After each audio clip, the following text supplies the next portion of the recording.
그렇다면 이 말씀대로 살아야 되는데, 그래서 말씀을 읽었는데 무슨 말인지 모르겠는 거예요. 그래서 막 어떻게 한만 읽어도 이제 잘 모르겠는 거예요. 이게 다 사실인 줄 알겠는데, 이제 그래서 이제 목사님들 이제 강해 설교 막 창세기부터 막 듣기 시작했습니다. 설교를 하루에 3개에서 5개, 그러니까 평균 하루에 4개씩 들었던 것 같아요.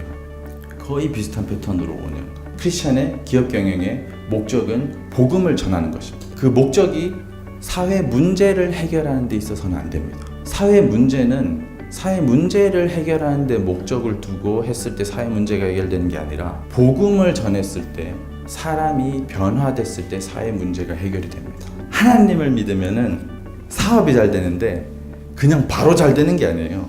하나님을 믿으면은 정직해집니다. 성실해집니다. 지혜를 주십니다. 내 욕심만큼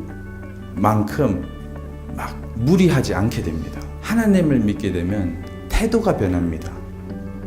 그래서 잘 되게 돼요. 그리고 그걸 딱 적용하니까 매출이 50%, 많게는 100% 올랐어요. 예를 들어서 50%라면 200만 원 팔던 게 300만 원 팔다는 거고요. 200만 원 100%라면 400만 원 2배 늘었다는 겁니다. 맛, 위생, 서비스는 기본입니다. 그래서 더 얘기하지 않습니다. 물론 저희도 많은 개선이 필요합니다만, 근데 사람들이 언제 정말 기쁠까 했을 때, 내가 이걸 구매했을 때 내가 구체적이고 실제적인 숫자로 얼마의 이득을 보는지 기억나게 떠올릴 수 있게 해주라. 우리 이제 김상현 대표님 나오실 때 큰 박수로 우리 한번 모시도록 하겠습니다. 대표님 나와주세요.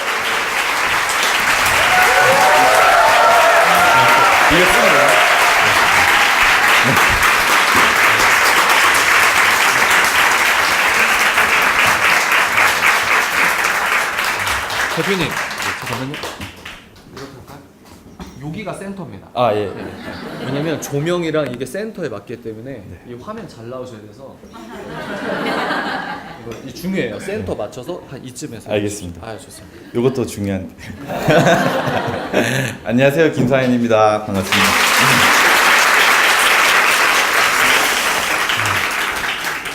말씀 너무 재밌게 해주셔가지고 짧게 저 기도하고 시작해도 될까요? 네. 아버지 대적하며 살던 저를 살려주시고 이렇게 아버지 증거하게 하시니 감사합니다. 이 시간 동안 제가 드러나게 하지 마시고 유일하게 선하신 아버지 하나님만 드러나게 하시옵소서. 창조주 하나님이신 예수 그리스도의 이름으로 기도합니다. 아멘. 반갑습니다. 네, 제가 사실 이렇게 발표자로 이렇게 훈련된 사람이 아니다 보니까 또 오랜만에 이렇게 아주 가끔씩 이렇게 앞에 서서 말하게 되거든요. 준비하는데 너무 긴장이 되더라고요. 그리고 지금까지는 좀 그럴 때마다 좀 안이하게 한 경우가 있다는 생각이 들어서 A4용지에 오늘 할 말을 다 적어왔어요. 아내랑 주일날 사무실 가가지고 검사 받아가면서 기도하면서 적어왔는데 혹시 이제 이렇게 제가 쓰여진 글 읽어가는 좀 어색한 이제 톤이 있더라도 내용이 중요하니까 양해해 주시기 바랍니다. 오늘 일단 저에 대해서 잘 모르시는 분들도 있으니까 오늘 제 이야기의 순서는 대략 이제 간략하게 제 소개, 예수님 믿게 된 계기, 그리고 기독교 세계관에 대해서, 그리고 이제 성경적 기업 경영에 대한 오늘 인사이트에 관한 자리잖아요. 그래서 하나님 안에서 이제 저한테 주셨던 성경적 경영 원리에 대해서 얘기하고, 그 다음에는 이제 제 꿈 그리고 방향성, 이런 순서로 말씀드리겠습니다. 시작하기 전에 계속 기억에 남는 말씀 한 구절이 있었어요. 갈라디아서 6장 7절이었는데 스스로 속이지 말라. 하나님은 업신여김을 받지 아니하시나니 사람이 무엇으로 심든지 그대로 거두리라. 하나님은 안 속는다는 말씀이시죠. 그리고 우리가 무엇을 심든지 그대로 거두리라라는 말씀인데요. 아마 제 이야기 처음부터 끝까지 그러니까 이 말씀, 이 원리 안에서 있을 것 같습니다. 저는 80년생이고 올해 40살이에요. 결혼 좀 늦게 해서 38살에 했는데 지금 아내와 아이가 와 있는데 5개월짜리 이환이 아니고 이완이. 외모 사역 벌써 시작했습니다. 시선 끄는 역할 주로 하고 있고 아직 메시지를 못 해가지고 말부터 해야 되는데 제가 40살이고요. 35살 만으로 5년이 좀 지났어요. 그때 예수님 믿게 됐습니다. 저는 대구에서 나고 자라고 20살, 21살 때까지 대구에서 나고 자랐어요. 아버지는 대학교 교수신데 저는 공부에 별로 관심이 없었어요. 고졸입니다. 대학교 갔다가 체육과 갔는데 하다가 그만뒀어요. 돈 많이 벌고 사업하고 싶어가지고 어렸을 때부터 꿈이 사업가였습니다. 저희 가문 친가 외가 예수님 믿는 분이 한 분도 없었어요. 교회를 나간다는 얘기를 한 적도 들어본 적이 없었습니다. 그러니까 어땠겠습니까? 교회 다니는 사람 욕만 하는 분위기입니다. 그러니까 뭐 부적이 여기저기 있고 제가 사무실 차리면 엄마는 와서 실타래를 더 갖다 놓고 술술 풀리라고 매년 사주팔자 보고 너는 결혼할 때 궁합을 잘 봐야 된다. 그런 환경이었죠. 제사 안 지내는 이제 예수 믿는 사람들 이상하고 그리고 저도 학교에서 예수 믿는 친구들 괴롭히고 이제 그랬는데 그렇게 계속 살았죠. 35살 때 그 간의 이야기는 유튜브 찾아보면은 제 이야기 있습니다. 결정적인 계기는 뭐 지난 영상에서도 말씀드렸지만 이재만 선교사님이 인도하시는 창조과학 탐사라는 그 여행이었어요. 저는 그게 뭔지도 모르고 그랜드 캐년 간다 하니까 좋아서 간 겁니다. 근데 선교사님 버스 타자마자 성경을 딱 드시고 우리가 이걸 왜 믿지요? 하시더라고요. 그래서 보고 있었죠. 저는 선교사라는 사람도 처음 봤으니까. 비행기 타고 가는데 목사님이 옆에 앉아 있어서 너무 힘들었어요.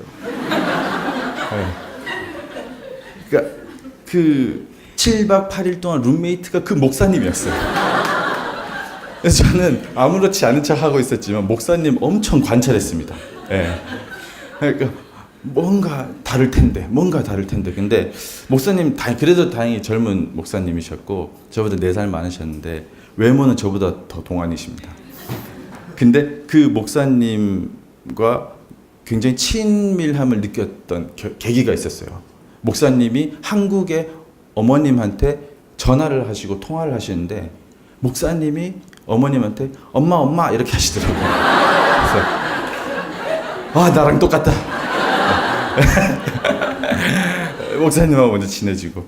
근데 전 진짜 모르고 갔어요. 기독교 한 종교 중에 하나 정도로 생각했고. 근데 처음 보는 그 선교사님이 이걸 왜 믿죠? 보고 있었죠. 사실이니까 믿는 겁니다. 사실이란 내가 믿든 믿지 않던 사실이 사실입니다. 라고 하시더라고요. 그래, 그건 말이 되네 하고 생각했어요. 처음부터 막 예수님 얘기하고 이랬으면은 제가 확 거부감을 느꼈을 거예요. 근데 한 이틀 동안은 교과서에서 배웠던 진화론 이런 얘기를 하더라고요. 그래서 버스 안에 있으니까 들을 수밖에 없어요. 그러니까 버스 안에서 강의를 하시니까 또 가도 멀리 갈 수 없으니까 또 내리면 또 강의하시고. 근데 복음이나 성경 얘기보다 교과서 얘기를 하는 거예요. 그래서 우리 배웠던 진화론. 그리고 저는 지금까지도 그때까지만 해도 털만 많으면 덜 진화된. 존재 이렇게 중학교 때부터 그렇게 친구들 놀리면서 살았는데 근데 그 내용들이 틀렸다는 거예요. 근데 실제로 교과서에서 빠진 것들이 있답니다.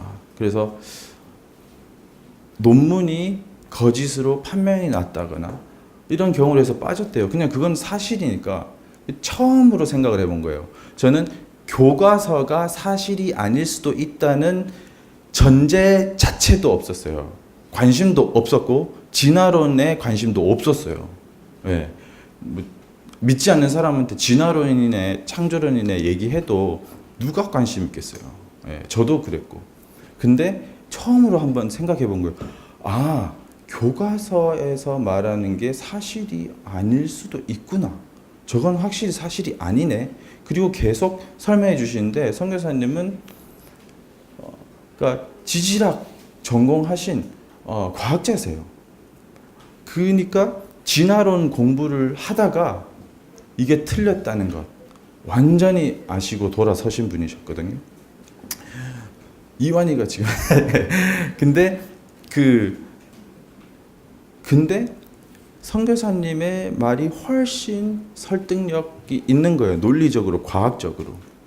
그래서 조금씩 듣기 시작하다가 한 4일째, 5일째 되던 날에 이 이야기는 길지만 여러분도 꼭 한번 가시길 추천드립니다. 태초에 하나님이 천지를 창조하시니라 이 창세기 1장 1절이 이게 너무나 말이 된다. 예. 이게 진짜 말이 되는 거구나. 그 진화론은 그냥 다 우연인 거예요. 다 우연.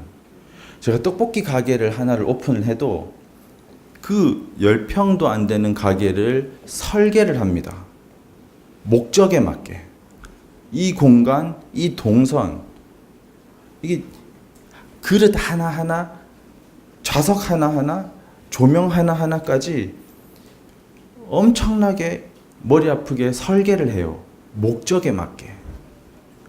그러니까 근데 진화론은 그냥 다 우연이고 목적도 없는 설계되지 않았다는 거예요. 근데 뭐 뻥 터져서 빅뱅 이렇게 엄청난 질서가 있습니다. 우리 우주, 우리 몸만 봐도요. 이런 말도 안 되는 복잡하지만 그 질서, 엄청난 질서, 그것이 설계, 목적에 맞게. 우리가 늘 생각하잖아요. 저 예수님 믿지 않을 때도 내가 왜 사는가? 삶의 의미를 잃어버리면 사람은 의욕을 잃어버립니다. 사람이란 존재가 그렇습니다. 근데 너무 논리적으로, 과학적으로, 이성적으로, 합리적으로, 지성적으로 말이 되는 거예요. 이게 지성이다. 네. 그 순간 그리고 하나님의 형상으로 지어진 우리라고 했을 때 눈물이 났어요. 와, 내가 하나님 형상이구나.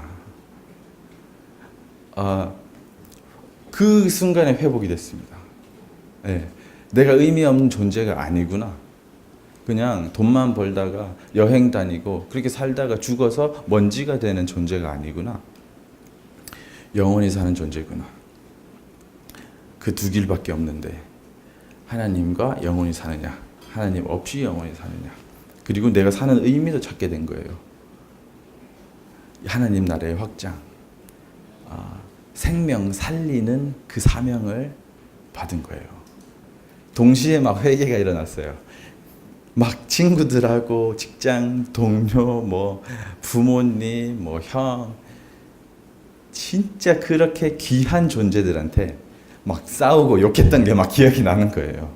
내가 너무 함부로 대했던 것들이 다 기억이 나는 거예요. 많이 회개했습니다. 그리고 저는 제가 정말 의로운 사람인 줄 알았어요.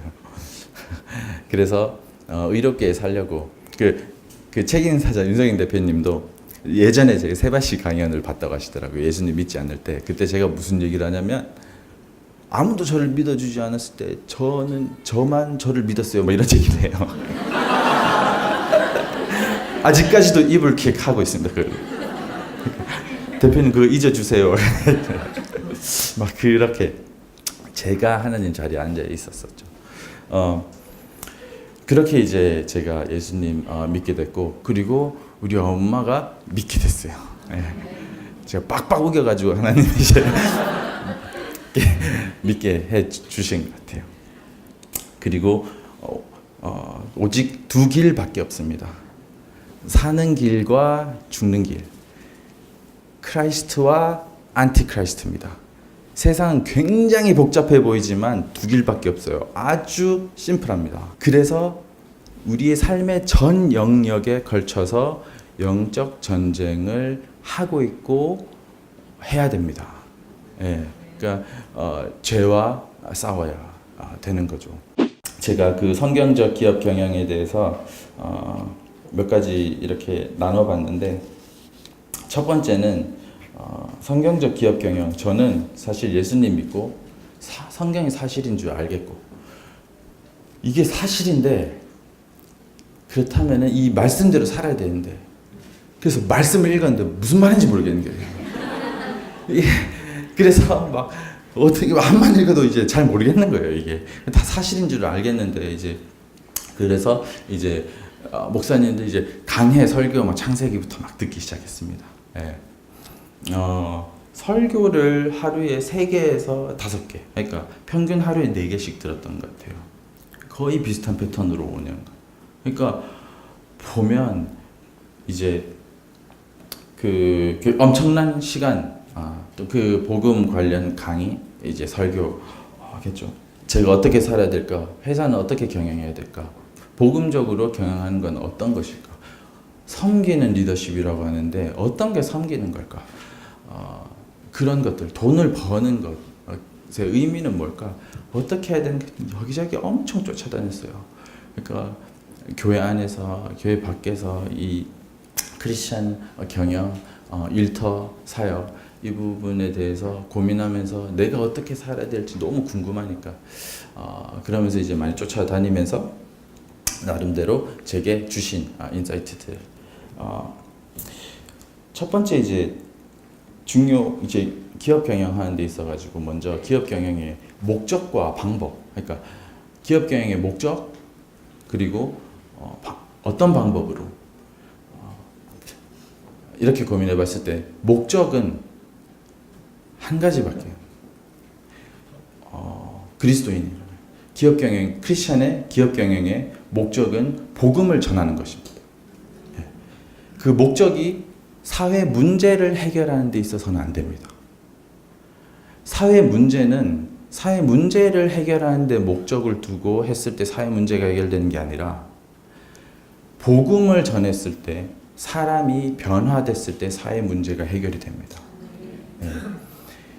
사람이 선해질 가능성은 예수 그리스도를 믿는 믿음이 생겼을 때 오직 예수 그리스도께서 복종하는 그 순간만 선할 수가 있어요. 네. 근데 제가 교회에 들어왔는데, 그래서 그런 거 배우려고 했는데 사회적 기업 같은 걸 교회에서 키우는 거예요. 그래서 근데 저거 예수 믿기 전에 밖에서 하던 건데. 네. 그러니까 우리는 복음을 전해야 되는 사람이지 사회 그 문제를 해결하는 목적으로 둬선 안 되는 겁니다. 모든 목적과 이 과정이 복음을 전하는, 하나님을 자랑하는 그 목적 안에서 이루어져야 된다라는 것입니다. 제가 진짜 아무리 선해 보이는 일을 하더라도 하나님을 전하지 않으면은 그 사람은 어차피 죽습니다. 저도 예전에 하나님 딱 믿었을 때 내가 진짜 나쁜 놈 중에 나쁜 놈이구나. 그러니까 진짜 상위 진짜 1등급 나쁜 놈이구나 하는 걸 제가 깨닫게 됐는데, 깨닫게 해주셨는데, 그게 뭐였냐면 저는 진짜 정직하게 일하고 돈 많이 벌어서 많이 기부도 하고 막 그러고 싶었어요. 그래서 뭐 여기저기 뭐 강연도 하고 다니고 그랬었거든요. 근데 저를 따르고 뭐 이렇게 찾아오고 하는 후배들도 있었습니다. 근데 차라리 제가 영향력이라도 없었으면 누가 봐도 그냥 나쁜 놈이었으면은 겉으로는 괜찮아 보이는 거예요, 제가. 근데 누가 봐도 그냥 나쁜 놈. 근데 괜찮아 보이는 놈. 둘 다 예수님을 안 믿어요. 근데 누가 봐도 나쁘면은 영향력이 없고 이 사람 얘기 안 듣기 때문에 지 혼자 죽습니다. 근데 저는 교회 다니는 친구까지 줄줄이 사탕으로 같이 죽으러 가는 역할을 하고 있었던 거더라고요. 보니까 더 나쁜 놈이구나, 내가 더 질 나쁜 놈이구나. 실제로 제가 교회 다니는 친구한테 얘기했습니다. 야, 공산주의가 나쁜 거냐 좋은 거냐. 그러니까 의도는 좋죠. 근데 실현이 잘 안 돼서 그러지, 이런 얘기를 하더라고요. 그래서 제가 그건 무신론이다, 유물론이고 하나님 없이 어떻게 하면 잘 살아볼까 고민을 좀 해봤는데 시작 하나님 없이 그 시작부터 악한 거다라고 했어요. 그래서 창조 질서를 거스르기 때문에 그게 작동이 안 된다. 사람만 죽는다. 슈바이처 있죠. 이 사람은 선교사 파송을 받은 사람입니다. 파송 교회에서 잘 안 해줄라 했어요. 왜냐하면 이 사람 신앙에 문제가 있어서. 근데 이 사람은 뭐 정말 헌신적으로 수술해서 사람들 많이 살렸죠. 근데 이 사람은 나중에 책도 썼어요. 성경 안 믿는다고, 사실 아니라고. 가장 높은 수준의 사탄입니다. 그러니까 누가 봐도 사탄이야. 혹은 누가 봐도 천사 같은데 예수님을 거절해요. 이 사람 많이 따라가요. 교회 예수님, 그러니까 교회 안에 있는 사람도 자칫하면 따라갑니다. 예수 믿는다고 하는 몇몇 사람들보다 행위로 또 좋아 보일 수도 있으니까, 좋아 보이니까.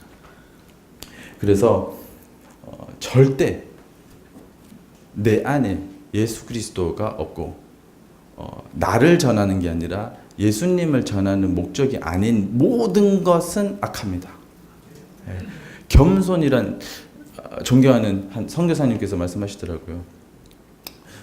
이지원 선교사님인데 겸손이란 자랑하지 않는 게 아니라 내 마음에 하나님이 없는,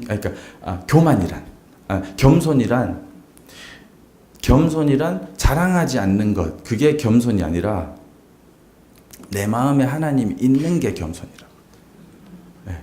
너무 맞는 말이지 않습니까? 그리고 그 기업 경영에 있어서 방금 이제 목적에 대해서 얘기했었고요. 창조 질서, 그러니까 창조 질서대로 해야 됩니다. 사업이 잘 되려면요. 사람들이 보면 창조 질서를 발견해 가는 거거든요. 과학도 보면은 하나님이 이 피조세계, 이 창조를 하시고 그 안에 질서들이 엄청 많아요. 엄청난 질서가 우리 몸 안에도 있죠. 근데 뭐 만률력의 법칙 같은 것도 보면은 하나님이 만들어 놓으신 그 수많은 질서 중에 하나를 발견하고 수학적으로 보여준 겁니다. 그게 그냥 하나, 그 질서 중에 하나 발견한 거죠. 그리고 하나님 이런 질서를 만드셨군요, 숨겨두셨군요, 찬양하던 학문이었습니다. 그러니까 우리 모든 것이 하나님 안에 있습니다. 그러니까 우리가 창조 질서대로 하면 잘합니다. 근데 그걸 분별 못하고 너무 이원론으로 교회와 세상을 나눠가지고 세상이 하는 거는 난 안 해, 이렇게 되죠. 예를 들어서 돈 얘기하는 거 세상적이야, 뭐 숫자 얘기하는 거 세상적이야, 믿음으로 해야지, 뭐 이렇게 굉장히 비현실적으로 막 가는 경우들이 있습니다. 예를 들어서 애플과 삼성이 왜 잘 될까요? 카피를 잘합니다. 애플도 사실 기술의 발전은요, 그 전 단계에서 오는 거죠. 그러니까 해 아래에 새로운 것은 없습니다. 그러니까 애플 그 아이팟 디자인도 독일의 브라운이라는 그 라디오 디자인에서 차용한 거예요. 그래서 벤치마킹하면 되게 있어 보이잖아요. 그러니까 우리가 하는 거는 다 언젠가 내 눈으로 봤던 거고 들었던 것입니다. 거기에서 발전된 거죠. 애플, 삼성 같은 데 일 잘하는 것은 그렇게 학습, 공부도 하고, 그러니까 압도적인 인풋과 아웃풋이 있는 겁니다. 심는 대로 거둔다고 했죠. 정말 엄청나게 공부를 합니다. 연구를 하고요. 그 결과가 아웃풋입니다. 그리고 성과에 따른 보상이 따릅니다. 반대로 창조적 질서 반대로 하는 것은 아무리 노력해도 평등하게 똑같이 분배해버립니다. 사람의 자유의지를 창조 질서 그거를 반하게 하는 거죠. 그러니까 의욕을 잃고 절대 사회주의 경제정책은 성공할 수가 없습니다. 이렇게 선동하죠. 저는 이 원리에서도 사탄적인 방법들을 이제 많이 공부하게 돼요. 이렇게 하면 안 되겠구나. 그래서 그런 부분을 저희 회사에서도 많이 적용하고 있습니다. 최대한 이 사람이 내는 성과가 제대로 평가받고 그리고 그 평가에 맞게 보상받을 수 있도록 그렇게 최대한 만들고 공부하고 있습니다. 그리고 이런 질문이 있어요. 하나님 믿으면 사업이 잘 됩니까? 하나님 믿으면 사업 잘 될까요? 잘 됩니까? 왜 잘 될까요? 지혜를 주시고. 성경대로. 맞습니다. 너무 정확하십니다. 하나님을 믿으면은 사업이 잘 되는데 그냥 바로 잘 되는 게 아니에요. 하나님을 믿으면은 정직해집니다. 성실해집니다. 지혜를 주십니다. 내 욕심만큼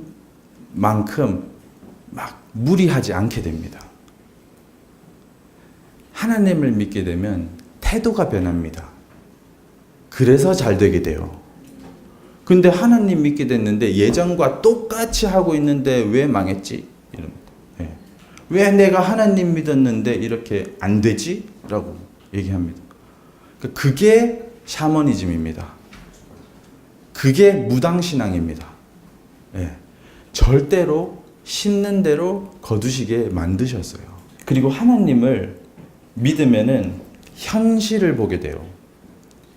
제가 예수님 딱 믿게 됐을 때 회사에서 많은 문제들을 산재했었습니다. 막연한 낙관주의, 긍정적인 사고로 살던 저는 괜찮아. 벌면 돼. 그러니까 여기 문제가 있는데 이거를 들여다보기 싫은 거예요. 그냥 이 문제를. 사실은 두려웠던 겁니다. 겉으로는 쿨한 척했지만 대범한 척하고 낙천적인 척했지만 긍정적인 사고로 합리화하고 정당화했지만 사실은 현실을 보는 게 두려웠던 겁니다. 예수님 믿고 제가 알게 된 게 내가 내 위에 아무도 없었구나. 그렇게 교만했구나. 좀 잘 되니까 쉽게 막 빚을 지는 겁니다. 무리하게 막 투자를 하고 확장을 하는 겁니다. 안 돼도 막연한 낙관주의 이게 사람 죽이는 겁니다. 안 돼도 더 벌면 돼. 문제 계속 쌓여가고 해결은 안 하고 있으면서 더 벌면 돼. 영업하고 마케팅하자. 이 문제를 해결 안 하고요. 현실을 직시하게 됐어요. 제가 예수님 믿고 나서. 이게 문제였구나. 싫고 귀찮고 두려웠던 그 문제를 파고들기 시작했어요. 그때부터 회복이 생기기 시작했던 겁니다. 그리고 하나님의 말씀이 진짜 유일한 지성이기 때문에 신앙이 깊어지면 깊어질수록 지성은 고양됩니다. 지성이 발달됩니다. 그리고 질문인데요. 기업은 어떻게 성장할까요? 기업에 성장하는 요소가 어떤 게 있을까요? 돈이 많아야 될까요? 아니면 인맥이 좋아야 될까요? 아니면 아버지가 조국이어야 돼요?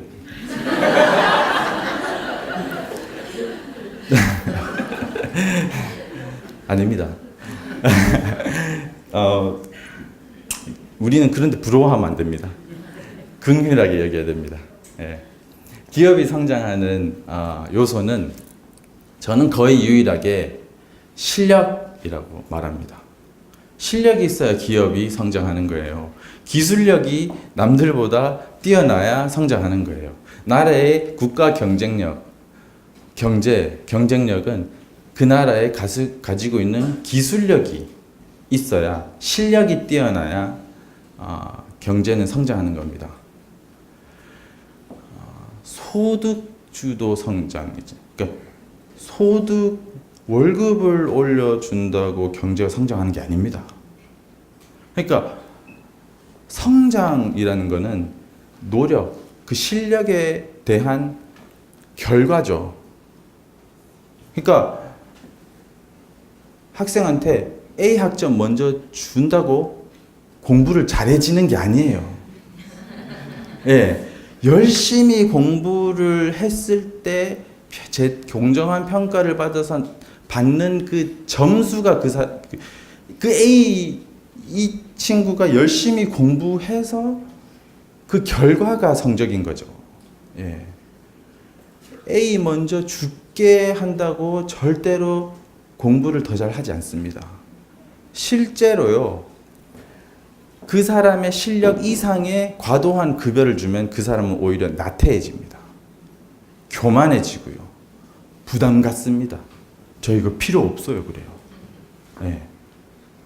실제로 관리할 능력이 안 되는데 돈을 과하게 주면 그 사람 망치게 됩니다. 네. 하나님도 성경에 그런 이야기들이 너무 많잖아요. 달란트. 그러니까 재산 경영하잖아요. 그리고 그거를 잘 관리하고. 근데 하나님이 그거 한 달란트 묻었던 게으르고 악한 종아. 그럼 저는 당신이 심지도 않고 거두는 줄 알았는데요. 그렇게. 내가 심지도 않고 거두는 줄 알았느냐? 그럼 예, 게으르고 악한 종아. 예. 그러니까 우리가 열심히 한 거에 대한 그 보상, 예, 상급의 크기도 있잖아요. 그러니까 반대로 가면은 반드시 망합니다. 사람의 의욕을 저하시킵니다. 실력은 그러면은 어떻게 성장할까요? 실력이 성장해야겠는데 어떻게 실력이 성장할까요? 처음에 제가 말씀드렸던 것처럼 주입식 교육이 아닌 건 교육이 아니라고 했죠. 반복 훈련입니다. 성경은 처음부터 끝까지 반복적으로 하나님 말씀하세요. 실제로 그 압도적인 아웃풋을 내려면은 심는 대로 거둔다고 했죠. 압도적인 인풋이 있어야 됩니다. 압도적으로 책을 많이 읽은 사람이나 글을 압도적으로 많이 쓴 사람은 어떤 책을 읽을 때도, 제가 이종훈 교수님 굉장히 좋아하고 존경하는데요. 그분과 대화를 나눌 시간이 많습니다. 저는 L정책연구원에 속해 있기도 하고요. 교수님은 제가 어떤 얘기를 들었어요. 공부하실 때 어떻게 하셨냐면은 김밥 3줄 들고 새벽부터 밤까지 토하도록 책을 읽으셨어요. 그러니까 매일 엄청난 인풋이 있습니다. 김밥 3줄 들고 캔커피 5개 들고 그 당시에는 절에 들어가가지고 네. 저쪽 사상을 엄청나게 공부하신 거예요. 성경도 엄청 공부하셨고. 네.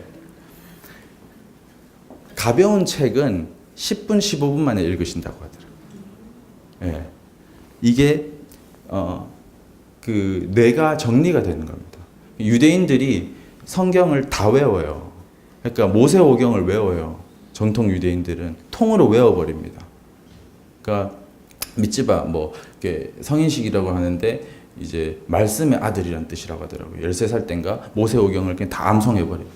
예. 제사장 가문은, 창세기 1장 1절부터 요한계시록은 아니죠. 그러니까 말라기까지 다 외워버립니다.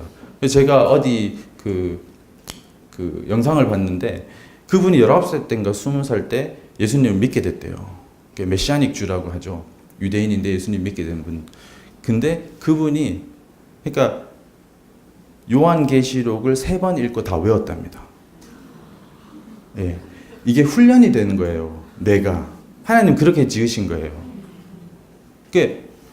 저 오면서도 동영상 하나를 봤거든요. 그게 뭐였냐면 서울대 의예과고 만점 합격한 친구인데 그냥 처음부터까지 한 10분 정도 했는데 그냥 어렸을 때부터 공부하는 게 그냥 습관이고 일상이었어요. 그냥 예. 힘들어도 고민하고 공부하고 그러니까 이게 그냥 일상이었던 거예요. 그러니까 인풋이 예. 그러니까 창조 질서입니다. 근데 이제 우리가 보면은 기도를 하는데 이게 잘 되는 게 상황 탓이나 운빨이라거나 기도빨이라거나 그게 아니에요. 기도해야 됩니다. 기도해야 되는데 기도를 가장해서 운을 기대해서는 안 됩니다. 예. 기도한다고 하는데 내가 공부하고 있는 건 없어요. 예. 그러면 절대로 심은 것만 나옵니다. 안 심었으니까 안 나오겠죠. 상황이 어려울 수 있지만 진짜 실력 있는 사람은 상황에 따라도 잘 변화하면서 잘 살아남게 됩니다. 예를 들어서 아까 제가 이정훈 교수님을 말씀드렸는데요. 제가 또 존경하는 한 인물, 책 읽는 사자 윤상현 대표님도 제목부터 책 읽는 사자잖아요. 예. 그리고 글을 정말 많이 쓰셨어요. 그러니까 말씀하시는 게 다릅니다. 글을 써도 정리가 훨씬 빨리 돼요. 훈련이 되어서 그렇습니다. 그 창조질서 하나님 우리 만드신 그 질서대로. 그래서 준비가 많이 되셨죠. 복음을 똑같이 전하고 똑같이 뜨거운 마음을 가지고 있더라도 더 설득력 있게 말하고 글을 쓸 수 있는 준비가 훈련이 많이 되신 겁니다. 그리고 경하청과라고 있어요. 저기 강원도에 있는 과일집인데요. 그 부부 엄청난 크리스찬들이십니다. 예. 근데 제가 크리스찬 신문에 그분에 대한 기사를 봤어요. 그건 뭐냐면은 그러니까 하나님이 맛있는 과일을 고르는 은사를 주셔서 만지기만 해도 안 돼요. 저 이거 너무 이상한 거예요. 이거 아니다 이거. 예. 이거 뭐지? 이거는 건강한 개혁 신앙이 아니다. 예.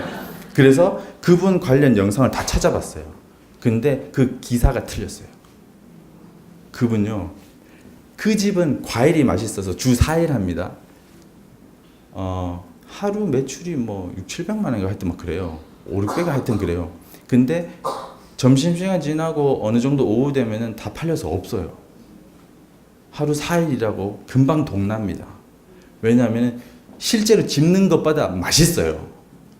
키위는 키위대로 맛있고, 예, 오렌지는 오렌지대로, 수박은 수박대로 그 집에서 고르는 과일은 다 맛있는 겁니다. 정말 맛있는 거예요. 근데 관찰을 해봤어요. 근데 그분은 엄청나게 과일을 맛을 본 훈련이 돼 있더라고요. 그러니까 그 미묘한 차이까지 느끼는 겁니다. 사실 그거는 어느 정도 우리가 다 훈련만 하면 어느 정도는 다 됩니다. 예. 그러니까 엄청나게 맛을 본 거예요. 그리고 매일 일주일에 4번 서울에 시장에 와서 자기가 가져가는 물건은 다 자기가 맛을 본 과일들입니다. 예. 성실하시죠. 예. 하나님의 성품입니다. 예. 깡패도요, 악은 선에 기생할 수밖에 없어요. 그 때문에 깡패도 성공하려면 하나님의 성품, 선하신 하나님의 성품을 차용해야 돼요. 깡패도 성공하려면요, 성실해야 돼요. 도둑도 성공하려면 아주 잠 안 자고 성실해야 돼요.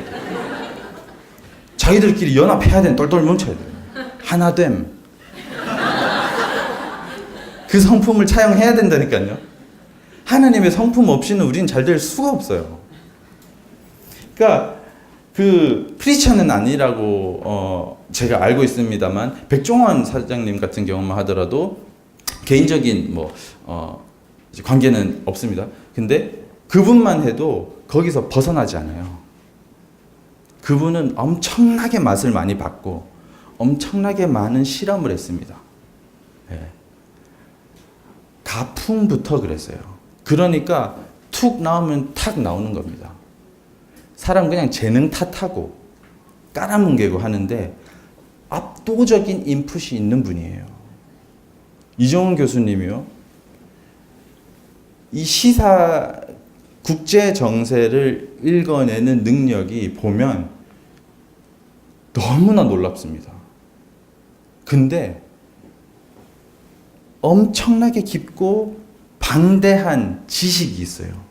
그러니까 그 안에서 이 하나가 있으면은 퍼즐이 쫙 맞춰지는 겁니다. 예. 저 같은 사람 따라갈 수가 없죠. 그래서 배우는 겁니다. 그 압도적인 아웃풋을 원한다면 압도적인 인풋이 있어야 된다. 예. 그리고 이제 저도 성숙한 기업이 됐으면 좋겠어요. 근데 이 성숙하다는 게 도대체 뭘까라고 되게 고민했거든요. 예를 들어서 그냥 단어의 뜻만으로는 힘이 없어요. 그러니까 지혜 있게 해라, 사랑해라 하는데, 자, 사랑해라라는 그 개념, 사랑이라는 개념만 해도 다 달라요. 사랑해야지, 하나님 사랑하고 이웃 사랑해야지 하는 거에 믿지 않는 분들도 이 개념에 대해서 거절하고 틀렸다고 말하는 사람 없습니다. 근데 사랑에 대한 개념, 안에 있는 개념, 정의가 다 달라요. 그러니까 하나님은 우리를 사랑하시지만 진심으로 회개를 해야 용서를 하실 수가 있어요. 용서의 단어가 그거예요. 근데 회개도 안 했는데 용서를 사실은 할 수가 없어요. 그 단어의 뜻이 그래요. 우리가 회개를, 하나님 어떤 죄라도 용서해 주십니다. 근데 진심으로, 전심으로 잘못했다고, 그리고 돌이킬 의지를, 그러니까 없는데 용서하는 것이 그게 사랑이 아닌 거죠. 근데 잘못했는데 괜찮아, 잘했다. 이거는 사랑이 아닌 거죠. 그 죽어 있는 상태로 내버려 두는 겁니다. 근데 사랑이라고 하면서 잘못했는데도 괜찮아. 저는 옆에서 보고 있으면 계속 그렇게 살게 두는 것 같다는 생각도 들더라고요. 그 사랑이라는 단어 자체도 우리가 다 다른 정의를 가지고 있는데 성경에서 하나님 말씀하시는 그 사랑이 진짜 사랑인 거죠. 그러니까 그래서 성숙한 건 뭐냐? 그래서 우리가 감정이 있고 이성이 있고 영성이 있는데요. 전 점점 좀 고급이라고, 성숙이라고 생각해요. 감정에 머물러 있는 사람, 이성이 감정을 컨트롤 못하는, 예전에죠. 가끔의 지금의죠. 네. 그러니까 이성이 감정을 컨트롤 못하는 겁니다. 아주 저급한 상태죠. 그런 사람들은 맨날 뭐 뒤집고 다녀요. 네. 화나면 뒤집고, 조금 슬프면 이렇게 눈물을 주체하지 못하고. 근데 이성이 감정을 컨트롤하는 겁니다. 그 의지를. 그리고 사람의 이성은 하나님의 이성, 하나님의 말씀에 복종이 돼야 되는 거죠. 그렇게 됐을 때 점점 성숙한 사람이라고 할 수 있는데, 사실 기업도 똑같다고 생각합니다. 이성적으로 팩트, 성경이 사실이라고 했죠. 그래서 저희 기업에서는, 저희 회사에서는 주로 대화할 때 실제적이고 구체적이고 그리고 사실 기반의 대화를 하자. 즉 숫자를 얘기하자. 이렇게 얘기를 해요. 예. 사람을 구해야 됩니다. 왜? 힘들어요. 이렇게 얘기하지 말고. 예. 숫자 좀 근거, 사실 이런 걸 좀 얘기를 하죠. 예. 우리가 기대할 수 있는 아웃풋. 예. 그리고 몇 시부터 몇 시까지 써야 되는지. 예. 급여는 어떻게 해야 되는지. 실제로 우리가 구체적이고 팩트, 뭐 이렇게 얘기하면은 구체적인 뭐 기도 이렇게 하면은 배우자 기도하면서 키 180 연봉 얼마 뭐 이렇게 얘기하잖아요. 구체적인 건 그게 구체적인 게 아니라, 하나님 진짜 저한테 좋은 배우자는 어떤 배우자입니까? 구체적으로 가르쳐 주세요. 예. 그리고 제가 그런 배우자를 만나기 위해서 제가 해야 될 일은 어떤 게 있습니까? 구체적으로. 예. 그런 거죠. 그래서 제가 기도를 했어요. 하나님, 저희 지구당 식당이, 선교를 해야 되겠으면 일단 지구당을 사람들이 좋아해야 될 것 같은데, 어떻게 하면 사람들이 이 지구당이 사람들한테 최애 식당이다, 최고의 사랑받는 식당이 되겠습니까? 좋아서 어쩔 줄 모르는 식당이 되겠습니까? 제가 방법을 모르겠습니다. 정말 절망적인 마음으로 하나님께 기도를 했어요. 제가 이 대표 자리에 있는 자격이 없는 것 같습니다. 그러면서 제발 가르쳐 주십시오 했는데요. 하나님이 정말로 구체적으로 가르쳐 주셨어요. 계속 연구했죠.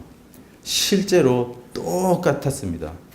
사람들이 이 물건을 구매를 할 때 실제적이고 구체적인 베네핏, 그러니까 이익을 계산할 수 있게 해줘야 된다는 거였습니다. 예를 들어서 우동이 이 정도 퀄리티면은 우리는 직관적으로 본능적으로 한 이건 얼마 정도 되네 하고 딱 계산합니다. 우리는 다 같은 문화권에 경제권에 있기 때문에 요 정도는 한 7,000원 정도 하면은 되겠다. 근데 이거를 4,000원에 팔고 있어요. 그러면은 이 3,000원이라는 구체적이고 실제적인 숫자가 떠올립니다. 그 4,000원을 쓰는데 사람들이 3,000원을 번다고 생각해요. 그러니까 먹을 때마다 좋아 죽겠는 거예요. 기쁨이 터지는 거예요. 뿜뿜 이렇게 막 터지는 거예요. 그러니까 그게 제가 아는 그 헤어 디자이너는 사람 보면은 머리통만 본다, 그러니까 두상만 본다고 하더라고요. 저는 메뉴판만 봅니다. 식당 가든 뭐 어디 가든. 근데 저도 많은 인풋이 있었죠. 10년 넘는 시간 동안 연구하고 공부하고 24시간 생각하는 것이니까. 그리고 가격을 조정하고 그리고 메뉴를 조정했습니다. 그리고 그걸 딱 적용하니까 매출이 50% 많게는 100% 올랐어요. 예를 들어서 50%라면 200만 원 팔던 게 300만 원 팔다는 거고요. 200만 원 100%라면은 400만 원 2배 늘었다는 겁니다. 맛, 위생, 서비스는 기본입니다. 그래서 더 얘기하지 않습니다. 물론 저희도 많은 개선이 필요합니다만. 근데 사람들이 언제 정말 기쁠까 했을 때 내가 이걸 구매했을 때 내가 구체적이고 실제적인 숫자로 얼마의 이득을 보는지 기억나게 떠올릴 수 있게 해주라라는 거죠. 이렇게 이제 마케팅 같은 경우도요. 사람 우리 눈과 귀가 영향을 우리 믿음에 영향을 받는 거의 모든 것입니다. 그러니까 계속 병원에서는 임상이라고 하죠. 실험을 합니다. 이거 하고 저거 했을 때 계속 시도를 하고 성공적인 데이터가 나오는 것을 물고 늘어져서 계속 저희는 이제 진행을 하죠.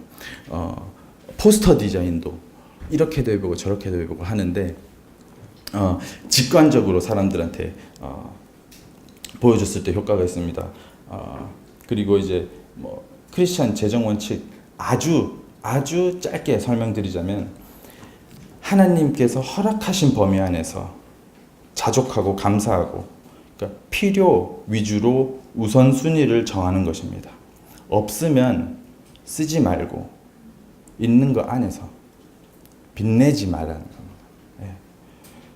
그것이 하나님보다 재정적인 면에서는 앞서가지 않는 거예요. 주신 것 안에서 감사하고 자족하면서 그래야 망해도 죽지 않아요.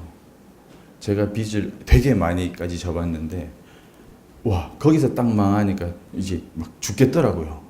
실제로 자살하는 기사를 접하고 저거 내기다 라는 생각을 했습니다.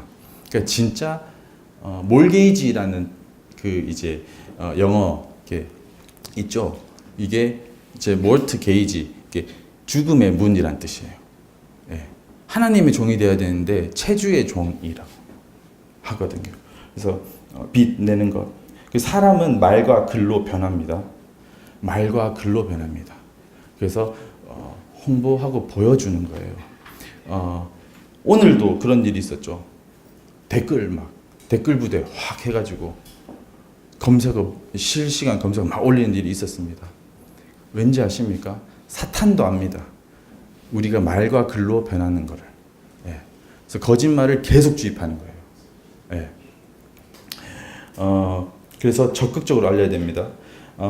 우리 가게 오도록 그 이미지 메이킹 하고 어필을 하고 마케팅, 영업 원래요 좋은 거는 복음밖에 없어요. 하나님밖에 없어요. 그렇기 때문에 이 좋은 거를 어떻게든 우리 이웃에 전할까 하고 기도하고 골몰하던 집단 공동체가 교회입니다. 그래서 원래 교회가 탁월했어요.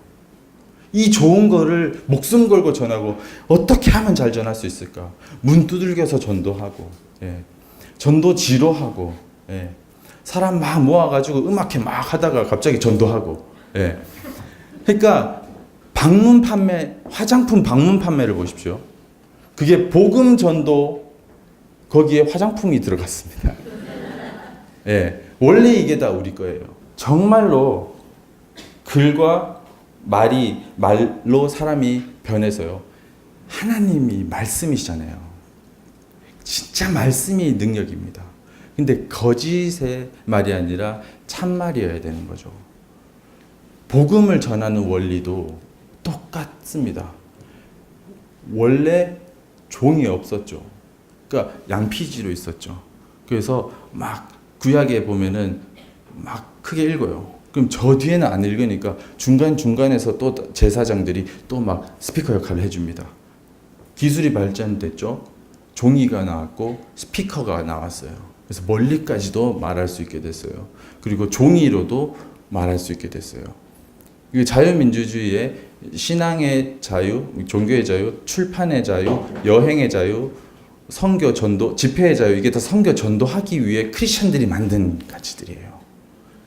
복음 전도를 보장받을 수 있도록. 그랬을 때 사람이 진짜 자유를 누리게 됐죠. 보십시오. 그리고 TV로 보여주기 시작했습니다. 이 말과 글이 더 강력하게 잡고 있었죠. 그때 TV는 제 시간에 앉아 있었어야 됐어요.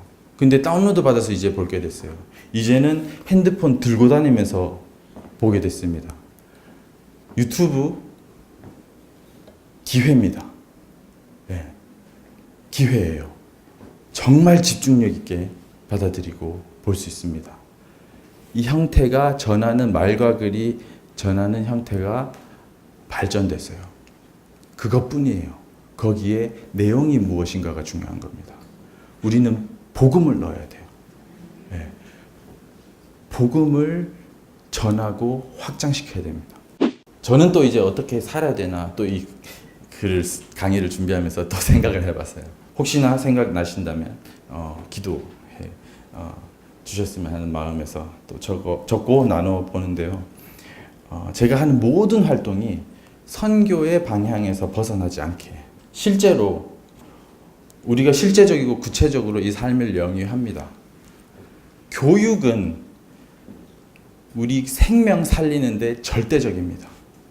제가 우리 아이에게 성경을 잘 가르쳐주고 제 육신이 말씀이 돼서 살아가면 반대로 살아가면은 이 아이도 신앙에서 멀어지겠죠. 또 마귀들은 이혼하라고 합니다. 권위가 없어져요. 부모님의 권위가. 말씀을 못 전하게 합니다. 얘네들은 똑같습니다. 말씀만 전하지 말라는 겁니다. 근데 내가 어떤 걸 교육하느냐. 제가 정치를 하죠. 저는 가장입니다. 하나님이 가장의 권위를 맡기셨어요. 유일하신 권위자이신 하나님, 예수 그리스도께서 유일하신 권위자입니다. 근데 가장으로, 사장으로 저한테 이런 권위를 위탁하셨어요. 근데 하나님 주신 이 권위는 쓰는 목적은 한 가지입니다. 예수 그리스도께서 내게 맡겨진 내 권위 아래 있는 사람들, 영혼들이 예수 그리스도께로 향하게 하는 거예요. 똑같습니다. 저는 정치가 무엇입니까? 바르게 통치하는 것입니다. 제가 가정으로서 우리 가정을 다스립니다. 그리고 룰을 만들죠. 주일에는 교회 가야 돼. 그래서 가정 예배는 이렇게 할 거야.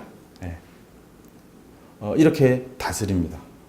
그러면서 아이에게 잘못된 정보가 들어가기 전에 올바른 정보, 복음을 넣어주고 가르쳐주고 또 삶으로 보여주고 하나님 앞에 겸손한 모습을 보여주고 이렇게 하는 것입니다.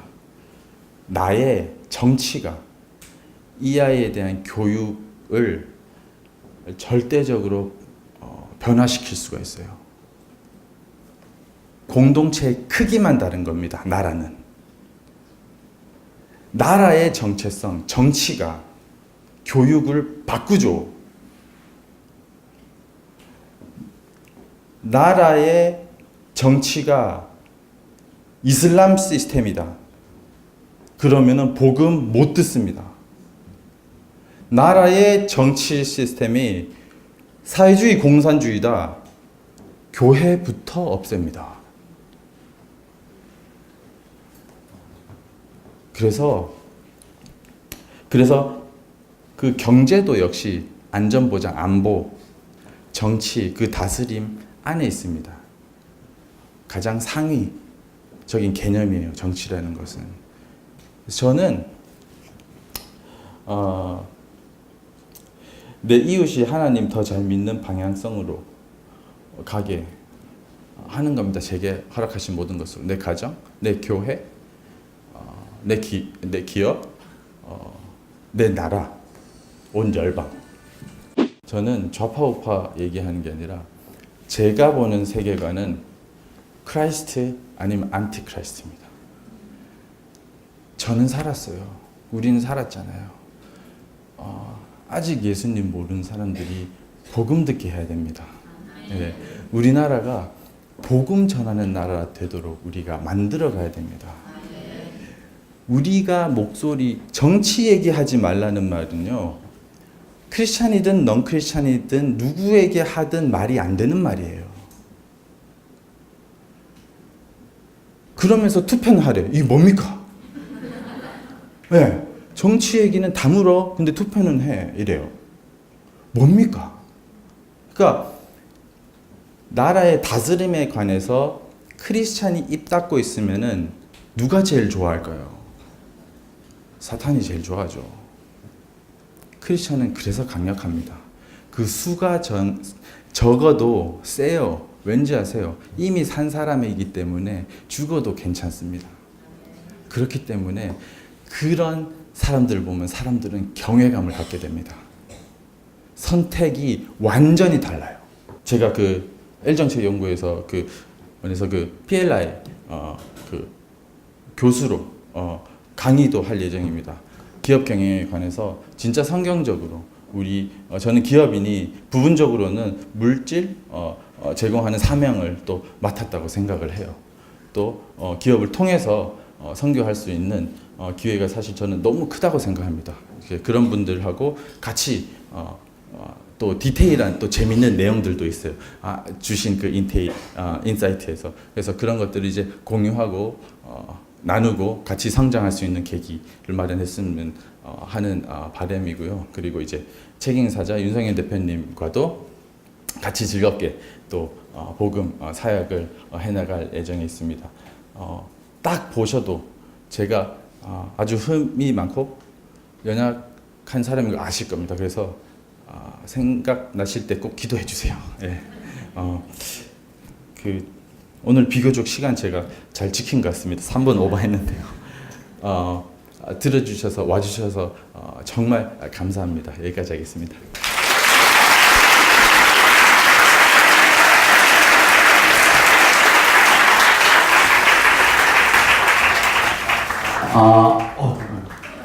그리고 너 안 했니? 콘솔을 좋습니다. 우리 너무 수고해주신 너무 귀한 메시지 전해주신 우리 김상현 대표님께 다시 한번 맞아요.